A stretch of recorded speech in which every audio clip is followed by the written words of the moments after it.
நிறைய பேர் திடீர்னு ஒரு மாநிறமாக இருப்பாங்க ஸ்க்ரீனில், திடீர்னு பார்த்தா ரொம்ப ஃபேர்னஸ் ஆகிருப்பாங்க. ஸோ அவங்க எடுக்கக்கூடிய விஷயங்கள் பார்த்தீங்கன்னா குளூட்டோதைன் இன்ஜெக்ஷன்ஸ். இந்த குளூட்டோதைன் இன்ஜெக்ஷன்ஸ் ஆகட்டும் அல்லது சப்ளிமெண்ட்ஸ் ஆகட்டும் என்ன பண்ணுது அப்படின்னா நம்மளோட ஸ்கின்லேருந்து உற்பத்தி ஆகிற மெலனின் செக்ரீஷனை குறைக்குது. மெலனின் அப்படிங்கிறது நம்மளோட ஸ்கின்னுக்கு கீழே மெலனோசைட்ஸ் அப்படிங்கிற செல்லேருந்து உற்பத்தி ஆகிற ஒரு வகையான நிறமி, நம்ம தோலுக்கான ஒரு நிறமின்னு வச்சுக்கோங்க. ஸோ நம்மளோட ஸ்கின்னுக்கு ஸ்கின்னோட கலருக்கு ரெஸ்பான்சிபிளாக இருக்கிறது மெலனின் செக்ரீஷன். ஃபார் எக்ஸாம்பிள் நம்ம வெயிலில் போகிறோம் அப்படின்னா அந்த வெயில்னால அந்த மெலனின் செக்ரீஷன் ரொம்ப ப்ரொடியூஸ் ஆகும். அப்போ நம்மளோட ஸ்கின் டேன் ஆகும். ஸோ ஒரு சிலர் பார்த்தீங்கன்னா இந்த டேனிங் குறைக்கிறதுக்கு இந்த மெலனின் செக்ரீஷனை குறைக்கிறதுக்கான இன்ஜெக்ஷன்ஸ் தான் குளூட்டோதையான். இப்போது இந்த டைப்ஸ் ஆஃப் இந்த மெலனின் செக்ரீஷன் பார்த்தீங்கன்னா யூமெலனின், அதுக்கப்புறம் ஃபியோமெலனின். இந்த யூமெலனின் அப்படிங்கிறது ரொம்ப டார்க்கான ஒரு ப்ரௌன் கலரையும் பிளாக் கலரையும் நம்ம ஸ்கின்னு கொடுக்கும். இதே பார்த்தீங்கன்னா மெலனின் அப்படிங்கிறது ஒரு பிங்கிஷான எல்லோயிஷான ஒரு டிங்ட் நமக்கு ஸ்கின்னுக்கு கொடுக்குறது. ஸோ இந்த குளூட்டோதையான் அவங்க ஓரலாக எடுத்தாலும் சரி, இன்ஜெக்ஷன் எடுத்தாலும் சரி, அப்போதைக்கு தான் அது குறையுமே ஒழிய அது பெர்மனன்ட் சொல்யூஷன் கிடையாது. அந்த மாத்திரைகளையோ அந்த இன்ஜெக்ஷன்ஸோ விட்டுட்டாங்க அப்படின்னா திருப்பி அவங்க பேக் டு அவங்களோட நார்மல் ஸ்கின் கலர் கருப்பாகிறதுக்கான வாய்ப்புகள் இருக்குது. ஸோ இந்த மெலனின் அவங்க தடுத்து கொஞ்சம் கொஞ்சமாக நிறுத்துறதுக்கு அந்த குளூட்டோதையான் எடுக்கும்போது அவங்களுக்கு என்னென்ன மாதிரியான அட்வர்ஸ் ரிசல்ட்ஸ் வருதுன்னு பார்த்தீங்கன்னா கிட்னியில் ப்ராப்ளம் வரலாம், அதுக்கப்புறம் லிவரில் ப்ராப்ளம் வரலாம்.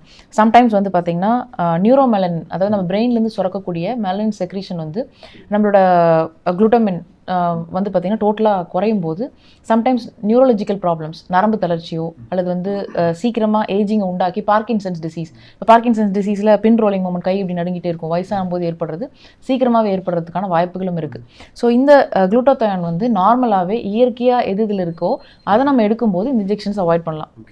ஸோ அது பார்த்தீங்கன்னா யூஸ்வலாக எல்லோயிஷ், ரெட்டிஷ், அதுக்கப்புறம் ஆரஞ்சான ஃப்ரூட்ஸ், வெஜிடபிள்ஸ் நம்ம சாப்பிடும்போது இந்த குளூட்டோதைன் நமக்கு நேச்சுரலாக கிடைக்கும். அப்போ நேச்சுரலான ஃபேர்னஸ் இன்க்ரீஸ் பண்ண முடியும். ஸோ சின்ன வயசுலேருந்தே குழந்தைங்க கேரட் சாப்பிடு வெள்ளையாவேன்னு சொல்லி குழந்தைங்களுக்கு சொல்லி கேள்விப்பட்டிருப்போம். ஸோ அதே போல் கேரட்டு, அதுக்கப்புறம் பப்பாயா, மாதுளம்பழம், இந்த மாதிரி ஆரஞ்சான அந்த ஃப்ரூட்ஸில் அதிகமான குளூட்டோதையான் இருக்குது. ஸோ அப்போ ஆட்டோமேட்டிக்காக நமக்கு ஸ்கின்னோட ஃபேர்னஸ்க்கு ரொம்ப ரொம்ப ஹெல்ப்ஃபுல்லாக இருக்கும். இது இல்லாமல் அந்த எலாஸ்டிசிட்டி மெயின்டைன் பண்ணும். இப்போ எலாஸ்டிசிட்டி அப்படின்னா அந்த எலாஸ்டிசிட்டி நமக்கு கொலாஜன் மூலமாக கிடைக்கும் ஸ்கின்னில். அந்த கொலாஜன் கம்மியாகும்போது நமக்கு பார்த்திங்கன்னா ரொம்ப ஃப்ளாபியான ஒரு ஸ்கின்னு ப்ளஸ் சுருக்கம் உழுவுறதுக்கு, ரிங்கிள்ஸ் வரதுக்கான வாய்ப்புகள் இருக்குது. அந்த கொலாஜன் மெயின்டைன் பண்ணுறதுக்கு மில்க் அண்ட் மில்க் ப்ராடக்ட்ஸ் அவங்க ஜாஸ்தியாக உள்ளுக்கு எடுத்துக்கலாம். ப்ளஸ் எக்ஸ்டர்னலாக அவங்க மில்க் அப்ளிகேஷன் கொடுக்கலாம். ஸோ மில்க் பாத்துனே இப்போ நிறைய இடத்துல ஸ்பாலெல்லாம் கூட அவைலபிளாக இருக்குது. ஸோ இது இல்லாமல் இன்டர்னலாக பார்த்தீங்கன்னா வெந்தயம். ஸோ வெந்தயம் பார்த்தீங்கன்னா நமக்கு அதை ஊற வச்சு அரைக்கும் போதே ஒரு மாதிரியான கன்சிஸ்டன்சியில் இருக்கும், வளவலன்னு. அது நம்ம எக்ஸ்டர்னலாக போடும்போதே அப்படியே ஸ்கின் ஷைனிங்காக இருக்கும். ஸோ அதை நம்ம உள்ளுக்கு சாப்பிடும்போது ஒரு செல்லுமே அந்த ஷைன், அந்த மாய்ஸ்சர் மெயின்டைன் பண்ணி அந்த கொலாஜனையும் மெயின்டைன் பண்ணுறதுக்கு ரொம்ப ரொம்ப ஹெல்ப்ஃபுல்லாக இருக்கும். அடுத்தது பார்த்தீங்கன்னா அவகேடோஸ்.